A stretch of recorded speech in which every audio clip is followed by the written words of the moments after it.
Hi, this is Tim of the 1916 Company. Welcome and thanks for logging on. If you love this watch, email me, Team Mosso at the1916company.com for purchase pricing and availability questions. Today we are discussing a variant launched in 2020. Back in 2016, when the third generation Vacheron Constantin Overseas collection launched, we got an Overseas Perpetual calendar ultra thin, but for 2020, it was available with a blue dial and a rose gold case. Vacheron would have you know this is 5N red gold, not merely rose. The example you see here was ordered originally on straps, so I rarely get to feature the strap-clad version of this watch. It does change the fit and it does change the aesthetic. So 41.5 millimeters in diameter in red gold. I measure the watch 8.4 millimeters thick and from lug tip to lug tip 49 millimeters. But what's different about this compared to, say, the chronograph or the self-winding is that a little bit like the discontinued reference 2000V, this ultra thin has full articulation of the strap, so it doesn't flare out and fight you. You can pull it straight down vertically out of the lug, and that means, though this is a 41.5, it wears smaller than any other men's Overseas. And that's not to say a woman couldn't wear it. In fact, because of the fit and compatibility with a smaller wrist, this is a great candidate. If you're a lady who wants a full-sized Overseas, this is the one to go with. It is super thin, sliding easily under a cuff, and you can see across the wrist, it's relatively constrained with a little bit of a downward canted angle to the lugs that mitigates any fit issues if you are sort of borderline. So my wrist is 16 centimeters in circumference. I think this is fine for a wrist as small as 14, and again, very, very, very thin. The strap here is blue rubber. There's also leather available, and we have a quick release system that allows you to rapidly denude it of the strap if you want to clean it or swap to a different strap. In theory, you could at some point even order the bracelet that's designed for this, although ordering a bracelet as an aftermarket accessory would probably be prohibitive. If you're from a place like Miami, LA, south of France, Italy, Singapore, you're probably going to want to wear this watch in any case on a rubber strap. It's sportier, it's cooler, it's just better for hot weather. The buckle is a very deluxe, heavy, and substantial piece. You can see internally we have these little Maltese cross motifs inside. You can see it again on the buckle itself, a combination of media blast and polish. And because the strap is designed to quick release from the case, the buckle is designed to quick release from the strap, just like that. It's like a lock and key. You turn it, it releases. You turn it again, it pops right back on. The clasp does use a twin trigger system, so you have to press both triggers for it to pop open. It will not pop open inadvertently. There you go. Unrock, that is the manufacturer of the clasp, spelled backwards. The manufacturer is Cornu. Taking a look at the case, you can see satin finish on the top. We have an expanding bevel that flares over the lug hoods. The flanks of the case are polished. The bezel top and the plinth under the bezel on their outer faces are polished, but you can see that the base of the plinth is satin finished and the recesses of the bezel are vertically satinated. The crown is a push down. It has a Maltese cross logo on it. The watch is 50 meters water resistant, but with a push down crown. I do not advise actually swimming with it. We have little pusher adjusters to correct the calendar on the side.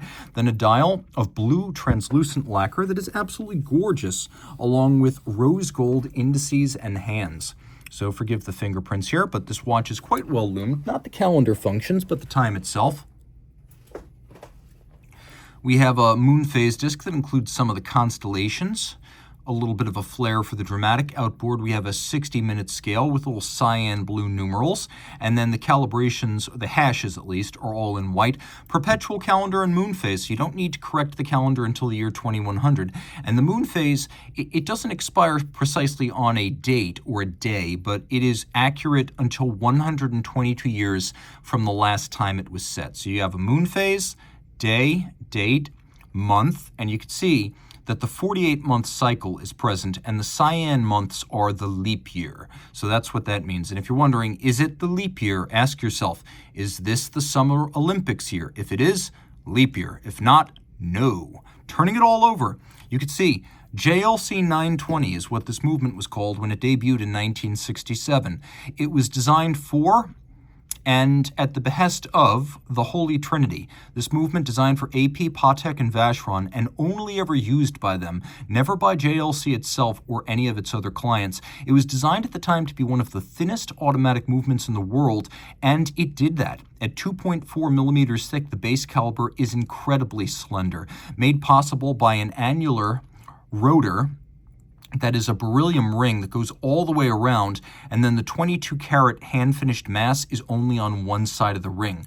The ring sits on 4 ruby roller bearings, so by supporting this through 360 degrees, the mass can be shrunken down and cinched up against the bridges without coming in contact with the bridges or the base plate under condition of shock. That's what it means to have the bearings supporting the rotor all the way around. Now you can see there are 4 different finishes on this 22 karat rotor, not 21 karat, not 18, 22, the good stuff, the most mass, the greater polar moment or turning force. It's a compass rose motif here. And so 4 different finishes on the rotor. Then we have mile-wide bevels on the bridges. You can also see tight overlapping engine turning or perlage on the base plate. Some of the locating pegs that are used to locate bridges on substructures. Those pegs are polished on their tops. All screw heads are mirror finished with chamfered slots and circumference. You could see on the ratchet wheel and the crown wheel core, we have an elaborate and handsome solarization. This is a beautifully finished movement that meets the standards of the Geneva seal, which is why we have the Geneva seal on the movement. There it is right there. But since 2012, it has been a full watch standard of quality, which is why it is also on the case. Now, in terms of tech specs, this movement is unidirectional winding with a 40-hour power reserve, 36 pivot joules, high horology style 5-position adjustment. You can see this one features a Gyromax style free sprung balance for more precise adjustment, but also slightly greater shock resistance. And it beats at a quirky beat rate that is a product of its vintage of 19,800 vibrations per hour. AP used to call this the 2120 movement. Vacheron always called it the 1120. So this is the 1120/3.